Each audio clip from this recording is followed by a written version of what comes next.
Good morning, Sabbath School. I see more empty seats than usual. Maybe it's because of the cold. My brother sent me a text last night, and they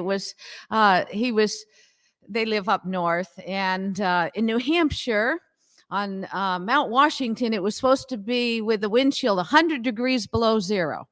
So it's really not that cold here. Don't know why people would stay away, but anyhow, it's a beautiful morning, and we're going to start with 337. In my heart, there rings a melody.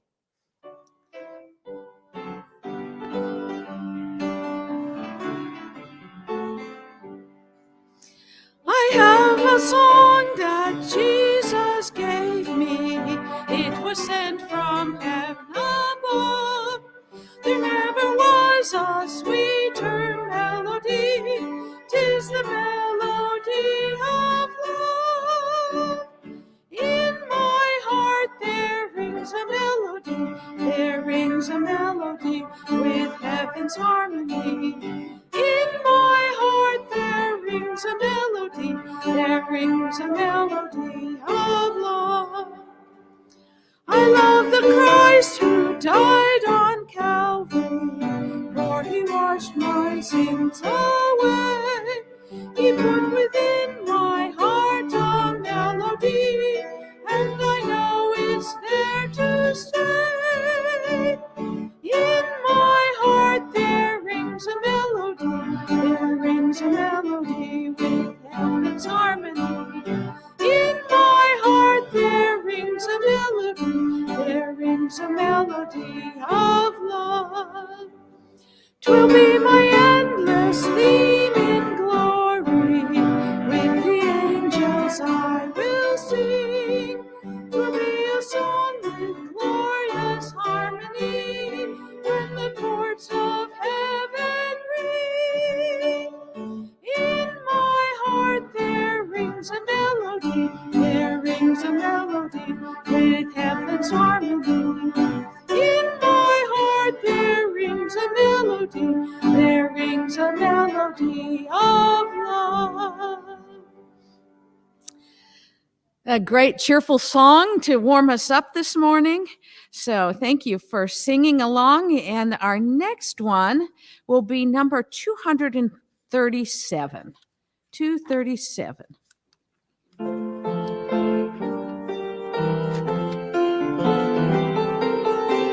I will sing of my Redeemer.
fulfilled my pardon, paid the debt and made me free.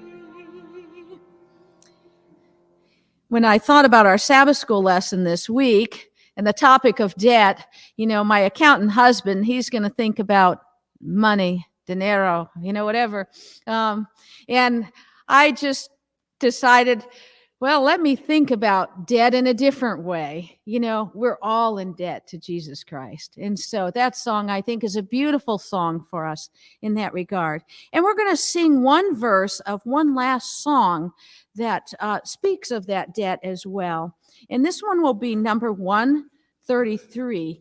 And it speaks of how we live. It's called I Then Shall Live. How we live in regard to that thankfulness.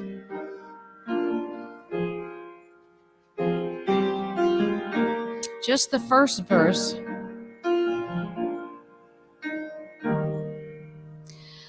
I then shall live as one who's been forgiven. I'll walk with joy to know my debts are paid. I know my name is clear before my Father. I am his child, and I am not afraid. So greatly pardoned, I'll forgive my brother. The law of love I gladly will obey. Thank you, Katie and Harold, for helping with the music this morning. I sat and just really enjoyed the prelude music. And a few more of our seats is filled up, and we're very glad to have you here in our Sabbath school this morning. We're thankful for our online visitors as well, our routine people. And so welcome to Sabbath school this morning. And for those who may be watching online who are not here, I know that our Sabbath school member, Zofia, is one of those individuals who promised she'd be online today. And Zofia, we miss you. And if you read Marissa's note to Sabbath school members, you know that Zofia is out with an ankle injury, and so she is welcoming visitors. So if you want to contact Marissa, then Zofia would certainly prefer notice ahead of time and permission to come visit. Good timing. So most of you know that my job is at the university. I'm a teacher there. And so this week, one of my colleagues sent me something that just kind of struck me, and I thought I'd share it with you. Just a few words this morning. They kind of inspired me because something that we talk about when we deal with challenging students who seem maybe less motivated than some of us from generations before. I don't know, maybe it's just our own bias, but this happened to be a story about Betty Robinson. Anybody know who Betty Robinson is? I didn't either. So you're going to learn something here this morning. And it was about what Betty Robinson can teach students about grit. But I translated this into, us hanging in there, when life gets a little tough. So you may have never heard about Betty Robinson, and it seems you haven't. But Betty was a kid that grew up in Riverdale, Illinois. In high school, one morning, she was trying to catch her train to go to school. And the teacher looked out the window as the train was pulling away and saw Betty on the platform having missed the train. And he kind of smirked and thought, well, whatever. And, a little bit sadistic teacher approach. And then a few moments later, she came up and sat down next to him on the train. And he thought, how on earth did she do that? And he realized she had run and caught up with the train and managed to get on. And because he was also the track coach, that idea struck him as maybe really important. And so this was back in, like the 20s. And girls didn't do a lot of sports kinds of things. But he invited Betty to join the boys' track team. And in her first competition, she broke the world record. And so then he invited her to other track meets. And in 1928, she was a junior in high school, and she qualified for the Amsterdam Olympics. The first games that allowed women to compete, by the way. So she showed the world what she could do, winning a gold medal, the first ever won by a woman. So then a few years later, unfortunately, 1931, Betty was in a small plane crash. She appeared to be dead, so the medics took her to the undertaker instead of the hospital. But while she was at the undertaker's zone, she flinched somehow, and they realized maybe she wasn't like really dead. And so they took her to the hospital, and but her prognosis was bad. Back in that day, we didn't have the same kind of ICUs. We didn't even have the same kind of ICUs when I first started working as a nurse in the 70s. So, I can only imagine in the 30s what it was like. So anyhow, her prognosis was bad. They didn't think she was going to live, and certainly they didn't think she would ever walk again. And here she is, a gold medal runner. And so they were wrong. It took her 2 years, but Betty learned to walk again. But she did have one leg that was about a half inch shorter than the other, which made running kind of difficult. And she couldn't kneel on the starting blocks, but she was not an ordinary person. Over time, she had an epiphany that if she couldn't do the same kind of racing she'd done before, she could, and she couldn't kneel down the same way. She couldn't bend over, but she could participate in relay races where she just had to grab the baton. And so it was a miracle. Betty Robinson competed again in the Berlin Olympics in 1936 with Adolf Hitler looking on, by the way. And the U.S. team won a gold medal. Now, why do I tell a story like this in Sabbath School? Well, of course, the thing that this article was making a point of for me as a professor is about grit and how we can help. And I think that this is important in our spiritual journey as well. So a couple of things about grit. Grit grows when necessity demands it. We all have trials of life. And so, there are things that we can grow our spiritual grit. And we have promises that help us along the way. Joshua 1:9 says, "Be strong and courageous. Do not be afraid. Do not be discouraged, for the Lord your God will be with you wherever you go." All right, so that's point number one. Point number two. Grit grows in the presence of fierce competition. Well, certainly if you're running in races, and we are running a race. Paul talks about that race. We're running for our lives with Jesus alongside of us. And in 1 Corinthians 9:24, it says, "Run in such a way as to get the prize." So we are, and what is that prize? John 14 says, "In my Father's house there are many mansions." And, they're just, he's gone to prepare those for us. We could pick so many texts. I could probably take all of Bob's time today. But he spent a lot of time getting ready to talk about debt. So anyhow, let's see here. Grit grows when adversity is introduced. 1 Peter 5:8 says, "Be alert. Your enemy, the devil, is always prowling about like a lion looking for its prey." And so we do experience a lot of things where we have opportunities to grow our spiritual experience. Betty's edge was not just her speed, but her strategy. It wasn't just about talent, but tenacity. We do have to hold on, hold fast till Jesus comes.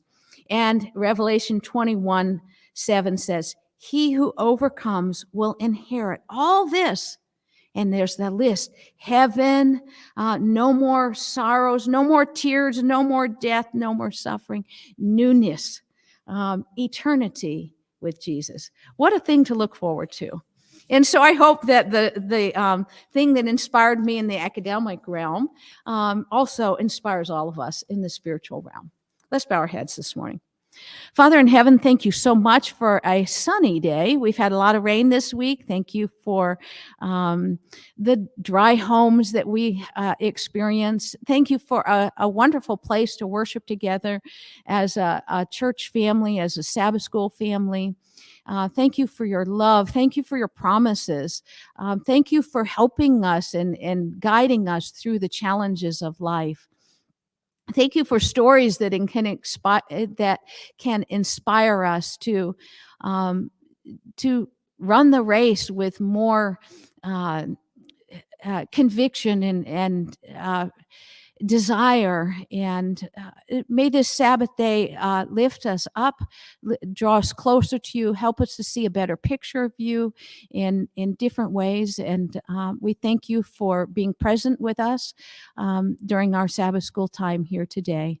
Be with those who can't be with us, and each one of the requests and desires of our heart that we haven't taken time to speak about this morning.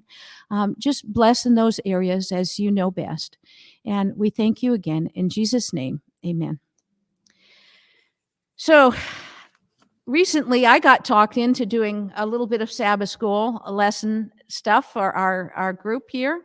And I guess Bob got inspired or something. And so, well, he was inspired by the topic of today. So for those of you who don't know, my husband, Bob, is an accountant. And so he is going to talk to us about debt today. Thank you, Bob.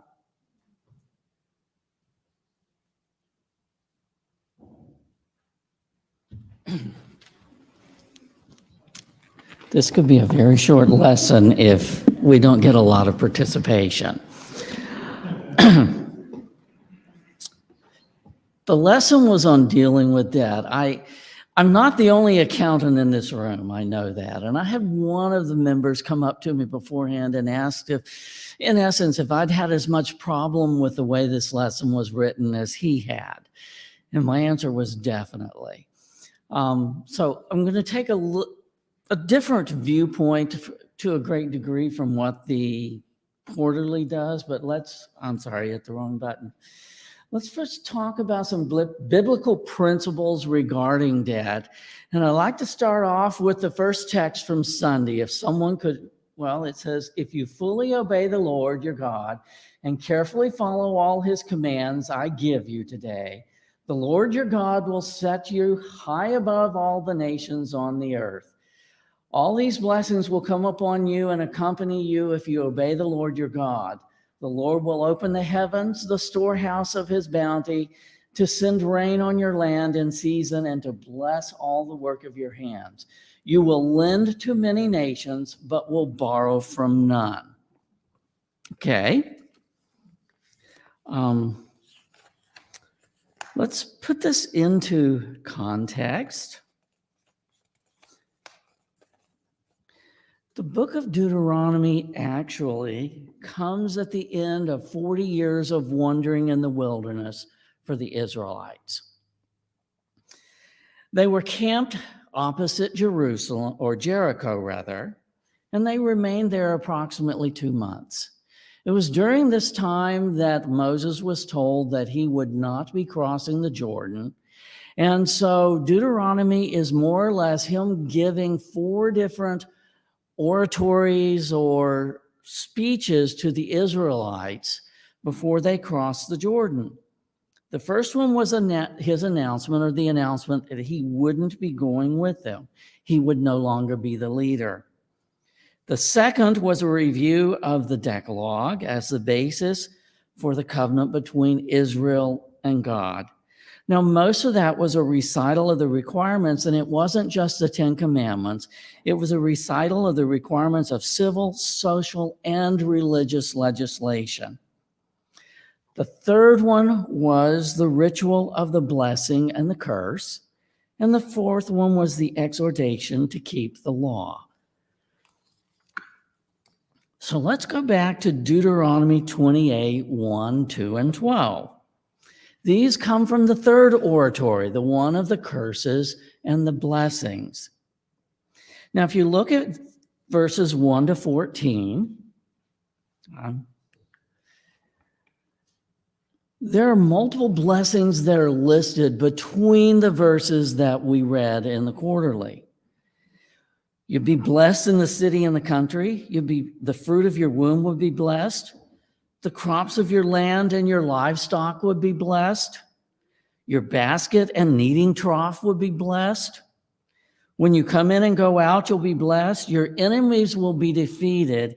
In fact, it says they will come at you in one direction and they will flee in 7 directions. You will be established as God's holy people, and that you will have abundant prosperity. It takes a lot longer to list the curses in this section, verses 15 to 68, and I won't bother to try to tell you all of the curses that could come along. But basically, it wouldn't go well for them if they broke the covenant with God. So let's go back to Deuteronomy 28, 1, 2, and 12. The only inclusion of anything talking about debt in the entire chapter is in verse 12, where it says, you will lend to many nations, but you will borrow from none. And that reference is about the Israelites as a nation, has nothing to do with personal debt. So I got to be honest with you. If I'm looking at this, this is not a text that I would be using as my biblical basis for saying whether or not we should be in debt. I'm just going to put it out there. So I have a question for you. Since we can't really consider Deuteronomy 28 as biblical guidance for personal debt, what verse or verses would you use to launch a discussion with someone about the biblical principles for debt?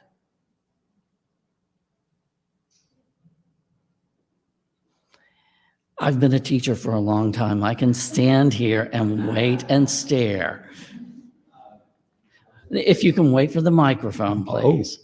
I was going to say one of the biblical principles in the Old Testament was the idea that you should lend freely to your neighbor. Okay. Don't charge interest. Don't charge interest, and don't expect to be repaid necessarily. When you We'll lend, get to that later. Yeah. Ray Reed is, well, okay. Let me go here. Did you put your hand up? No, I'm trying to get. Oh, yeah. Oh, Our battery's running low.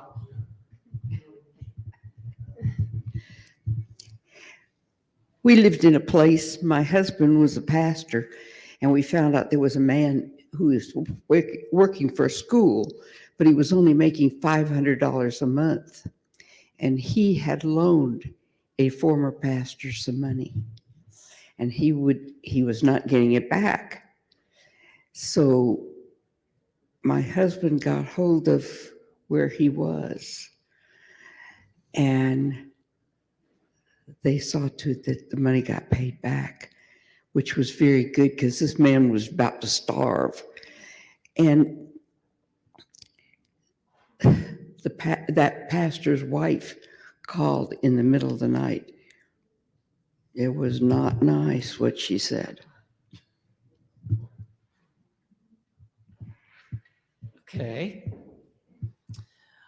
I don't know about the rest of you, but when it comes to trying to actually start a discussion about debt and talking about it from the Bible, it's probably not one we do very often.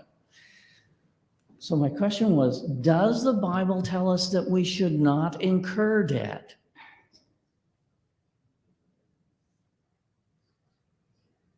Well, the Microphone. the principle that I just mentioned demonstrates that there is debt, Okay. even though it might be a good idea not to fall into debt.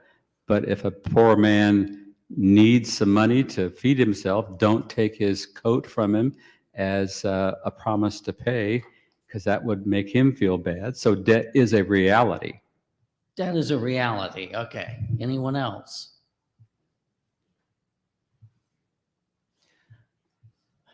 How do we get back there?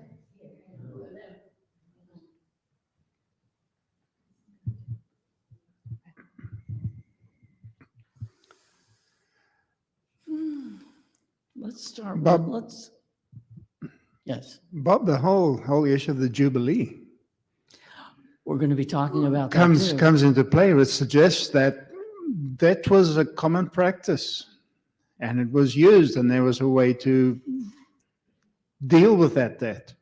To rectify that, yes. Let's deal with a couple of definitions. Then we're going to talk about the year of Jubilee some. So first of all, what is debt? What's your definition of debt? Something you owe. Anyone else? Something you may pay interest on. Could you say that? It may not be money. Okay. This is my definition. Anytime you receive a service or benefit, or you purchase something and you don't pay for it immediately, you've incurred debt.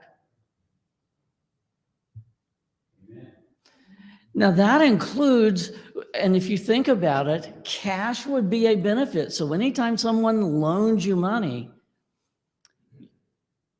and you don't repay it immediately, you're incurring debt. I think that if you loan somebody something like money, that you should, in your own mind, think of it as a gift, because you may not get it back. Okay. We'll come back to that one as well. So here's my next question for you. In our society, is it possible to lead a debt-free life? That's what the quarterly is telling us. You should be debt-free.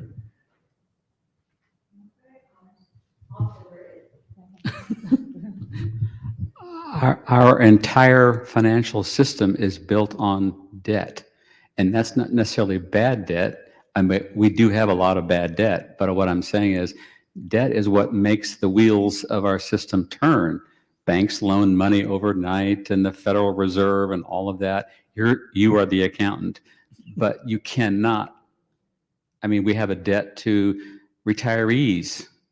We have all kinds of debt that are normal and necessary.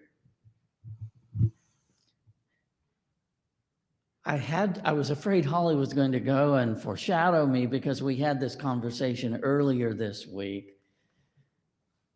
I would contend that virtually none of us are debt-free. About the only scenario I could come up with of an individual who would be debt-free would be a homeless person living in a cardboard box under a bridge. And here's the reason. If you own property, you have property taxes. Now, most of us don't think about it, but here's the fact. Virtually any municipal or state organization, their business year runs from July 1 until June 30. So when do you get your top property tax bill? We're in Hamilton County here. I can tell you it comes in September as a general rule. Now, their business year started July 1, which meant that the services you were receiving and the obligations relating to those started July 1. You get your tax bill in September, but it's not due until February. So you're running from July 1 until basically the end of February when you're incurring debt on property taxes because you haven't paid them yet. I don't see many of us that, in order to truly be debt-free, would be racing to the tax assessor's office and paying our taxes every day. And that's the only way you're going to be debt-free.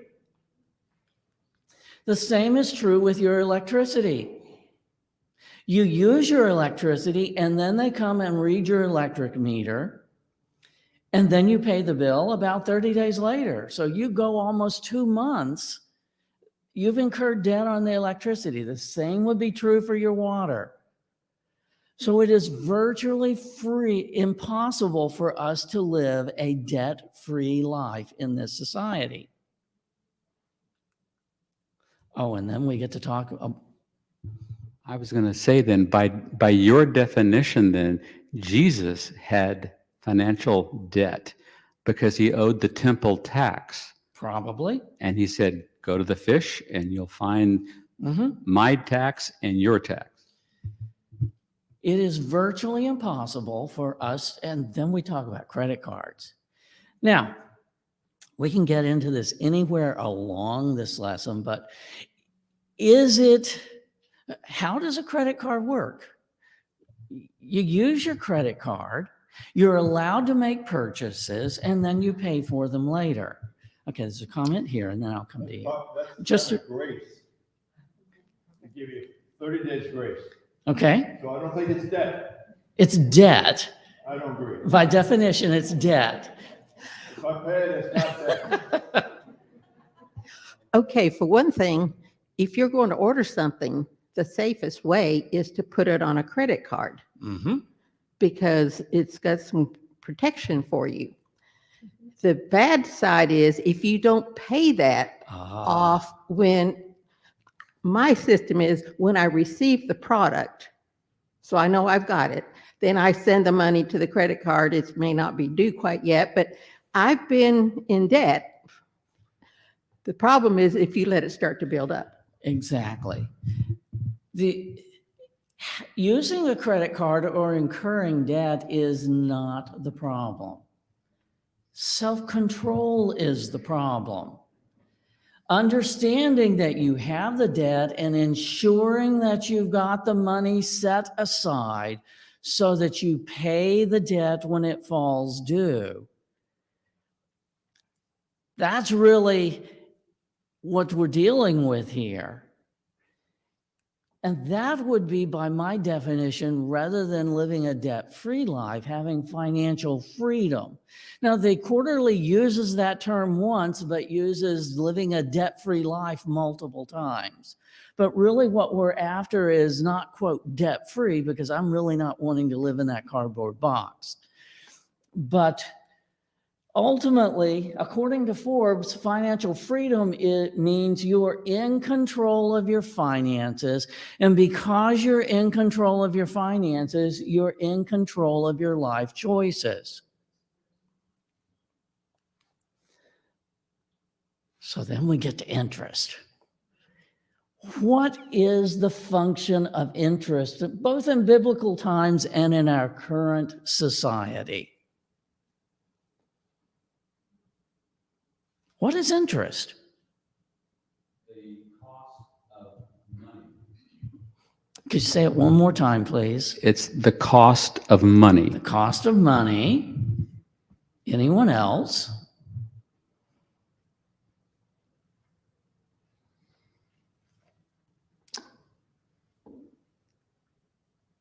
It's the fee a lender charges a borrower for the use of the lender's money. Pretty close to the same definition.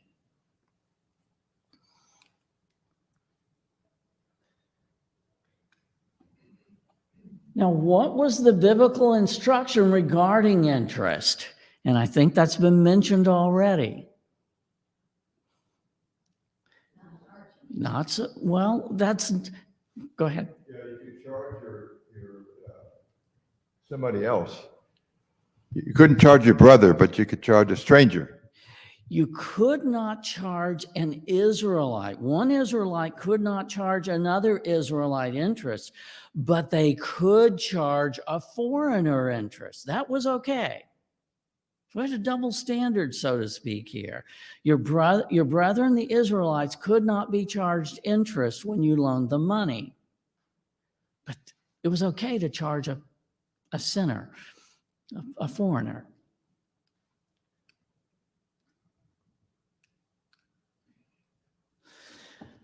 So let's talk about go ahead.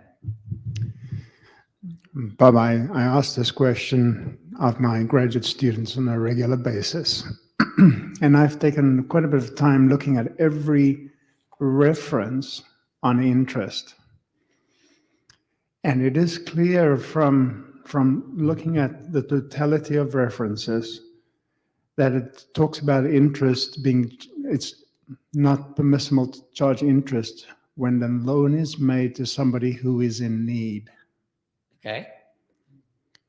But there are a couple of references where it is permissible to charge interest if the money is made a loan to somebody for an investment purpose. Okay. So even though it does state that you can charge interest to a foreigner, we have to understand that when you're lending to an Israelite, and it is because of the Israelite has need that we're not to charge interest. Okay. And I think that's a very important little difference that I think we need to keep in mind in our own personal financial realm as well. Anyone else before I move on?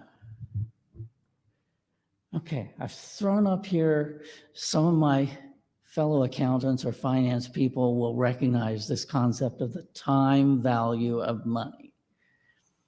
It's a concept that basically says money in and of itself has an earning capacity. We have, if you go back to the biblical times, where did they make their wealth or where did they earn? They basically did it by growing crops and either selling them or it was their sustenance.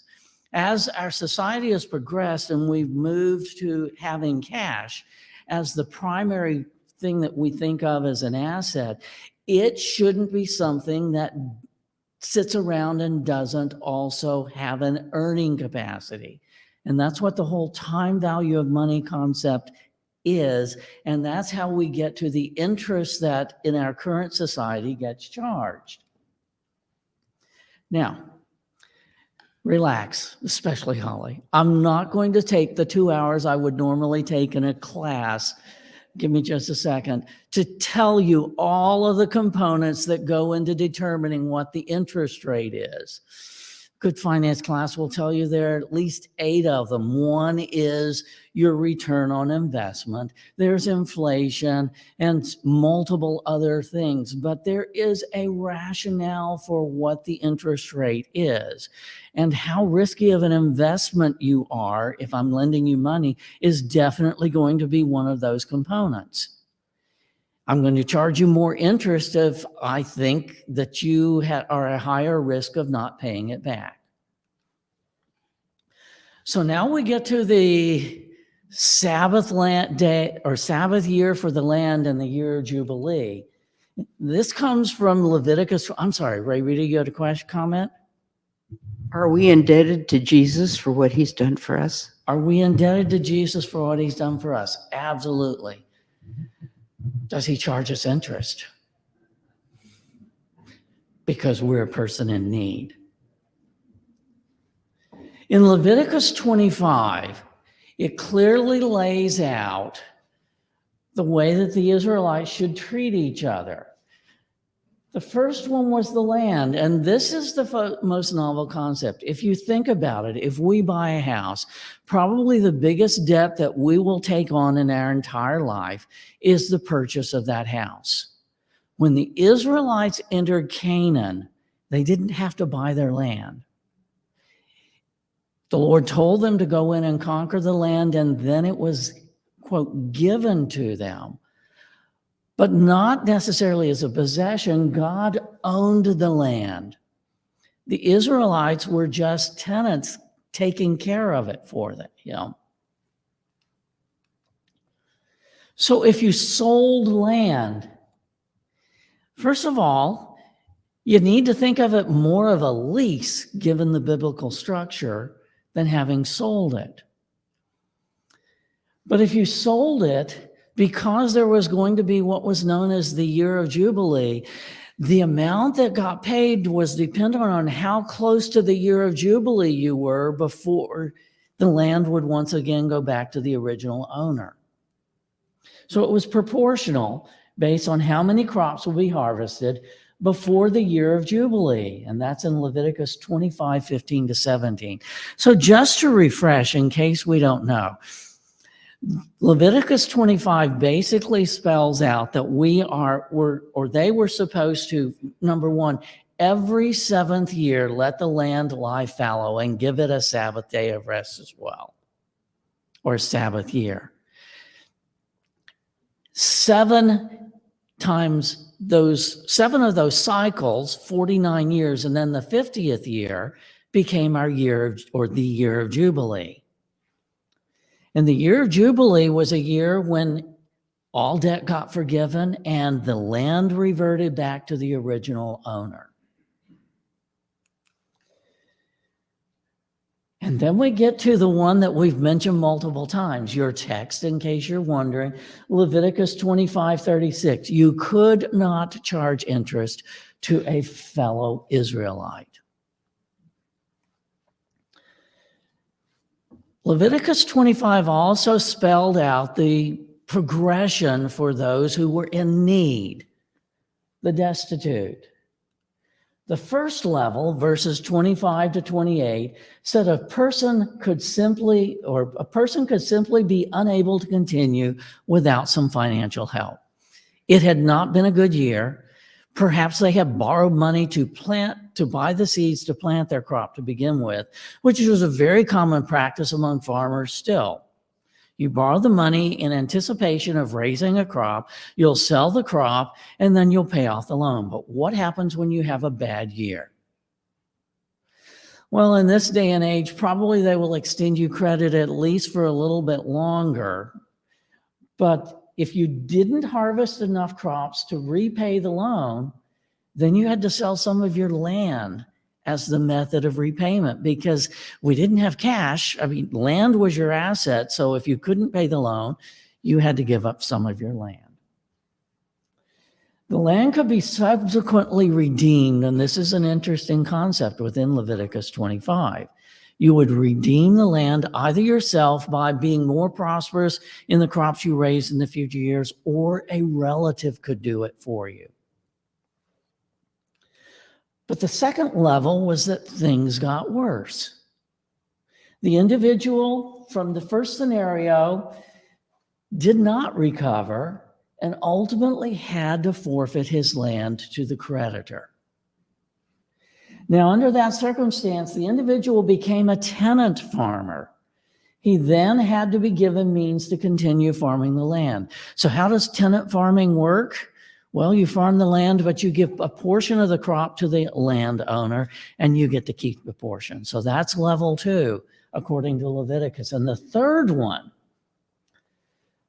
the tenant farmer not only couldn't repay the loan, but couldn't even raise enough crops to be able to feed his family and support his family. And the solution was that he would become a bound laborer to the household of the creditor. He would work for wages which went entirely for the reduction of the debt. Kind of reminds me of those years in academy when I worked, and I never saw a penny of it at all went to pay for my bill. I now have a term for it. I was a bound laborer? He could not be worked as a slave, couldn't be sold as a slave, and the creditor could not rule over him harshly. And at the year of Jubilee, the borrower got the land returned to him, became his own once again. To think about all of this, remember that they were all tenants of the Lord. The land belonged to the Lord. And so the land stayed within each family. And even if it got sold, everything got set right once every 50 years. It was their solution to debt in the Lord's perfect plan. The fun question, how can we apply this in our current society, or can we?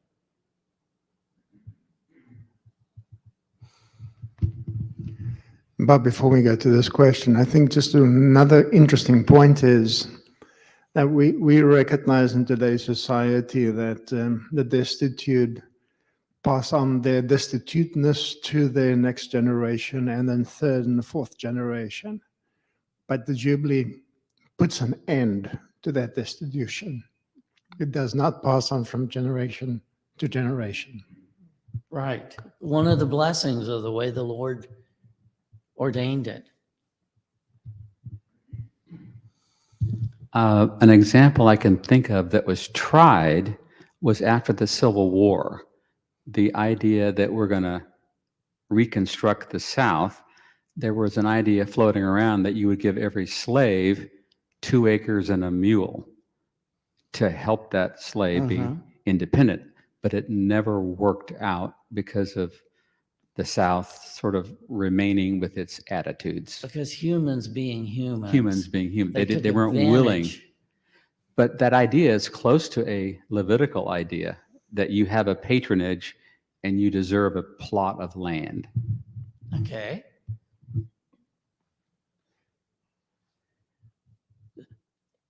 Can we apply this in our current society? It would be really, really difficult, if not impossible.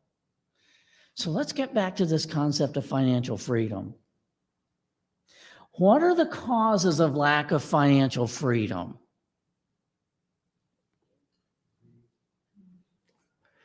Let me see. My favorite one, you're financially illiterate. Now, I look at the faces here and I think I can honestly say I don't see any financially illiterate people sitting here. But I have to tell you,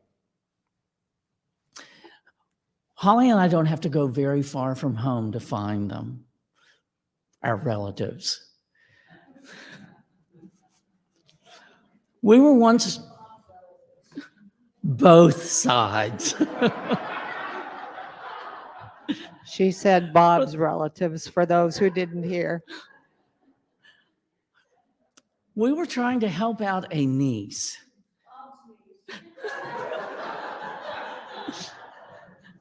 I'm not naming names yet, but be careful. We're trying to help out a niece who was unfortunately going through a divorce. We had an in-law apartment in our basement, and so we allowed her to move in there to try to get onto her feet financially. She'd been there a couple of months, and I invited her up to try to help her set up a budget and go over budgeting principles. Wow. I started out by asking her, so do you reconcile your checking account every month? And she looked at me with this blank expression and said, what's that? And I said, well, it's when you make sure that what the bank says you have in your checking account is the same as what you say you have in your checkbook. And she looked at me with the most sincere face and said, oh, I can never make that work. I only have a checking account because my employer forces me to, because they put my pay into the checking account. But I always just go and take all of the money out. And then when I've spent it, I know I'm out of money. I think she qualifies as financially illiterate. And there was, 6 or 7 months later, she moved out and she didn't have a penny more to her name than she did when she moved in, and we hadn't charged her any rent.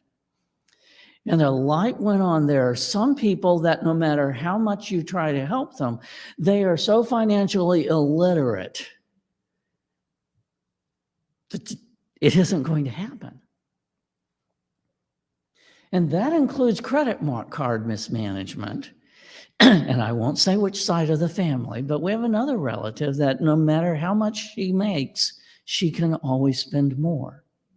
And the solution has been to run up $20,000, $30,000 worth of credit card debt and then refinance the house to pay off the credit card debt, only to run up $20,000 or $30,000 more, so that 30 years later, this couple owes more on the house than what they originally paid for it. So financial illiteracy can occur because you don't understand or you don't have any self-control or any concept of how to manage the debt.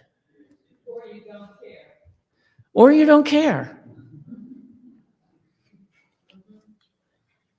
It could just simply be personal misfortune. You could be managing your finances just as well as you could, but there is something that comes along that just wipes you out. And your only choice, at least initially, is to take on debt and then slowly attempt to dig out from under that. There's the greed and selfishness. And interestingly, and these three, I think, were mentioned in the quarterly, but there's also mortgages, as I mentioned, the largest debt most of us would take on, car loans, and educational loans. We have another relative who had almost $100,000 worth of educational loans by the time she finished her master's.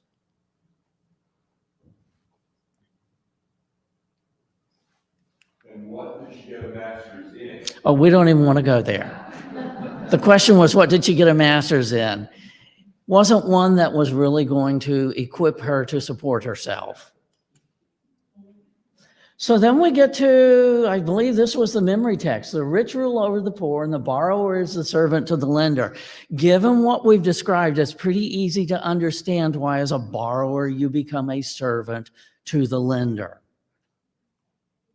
So what are some of the biblical principles that would help us to avoid being a servant to the lender? And I have to say, it's in the Bible, but it's just common sense.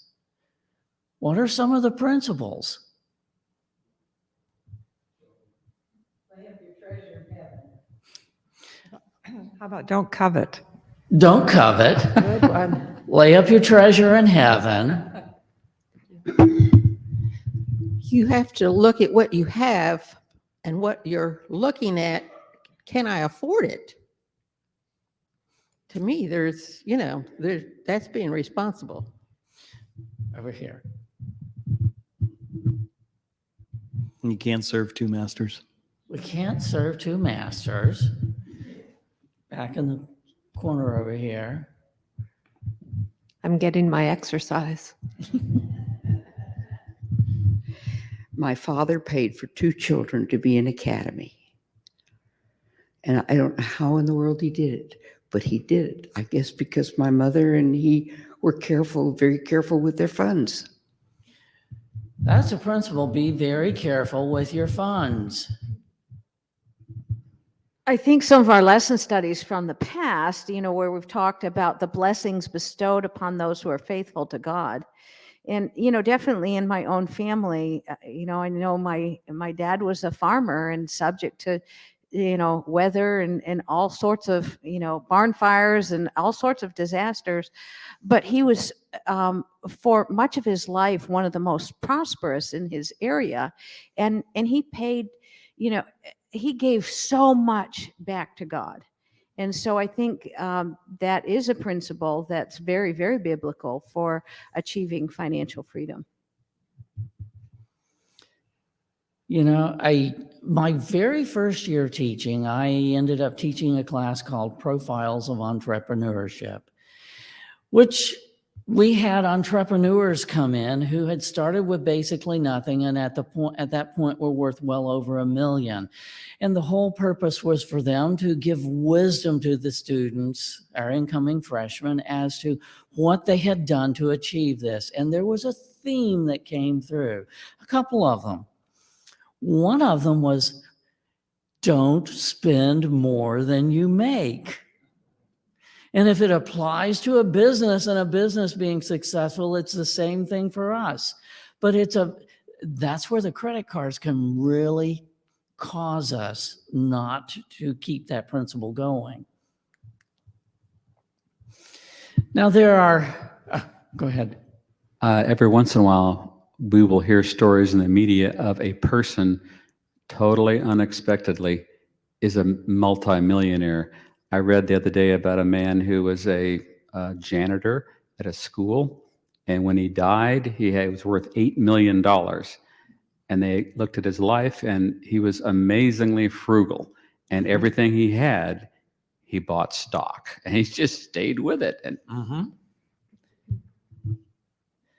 Now, not only our author, but there are a couple of people that are rather well known for talking about paying off your debt. And they have this scenario where you organize it and you start by paying off the smallest ones just so that you can feel the success. Dave Ramsey and Susie Orman are very well known for this. But the premise of those, as at least I've tried to mention before, is it assumes that we are all incapable of managing our own finances, and therefore assumes that paying off all of the debt and just basically going on a cash basis, well, we have some relatives that I could highly recommend that for, as I've discussed. But if you are financially managing your funds, that isn't a necessity.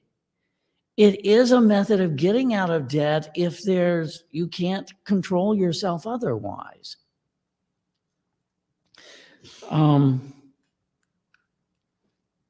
So I have one concluding thought for you, and it's in the form of a text, Romans 13, 5-8. Therefore, it is necessary to submit to the authorities, not only because of possible punishment, but also because of conscience. This is also why you pay taxes. For the authorities are God's servants who give their full time to governing. Give everyone what you owe him. If you owe taxes, pay taxes. If revenue, then revenue. If respect, then respect. If honor, then honor. Let no debt remain outstanding except the continuing debt to love one another. For he who loves his fellow man has fulfilled the law. Shall we pray? Father, we thank you that, first of all, you've entrusted us with resources, with the ability to earn. Help us to remember, however, that it all belongs to you and we're just tenants. Help us to manage it carefully so that we can all give you an appropriate accounting at the time of judgment. In your name we pray. Amen.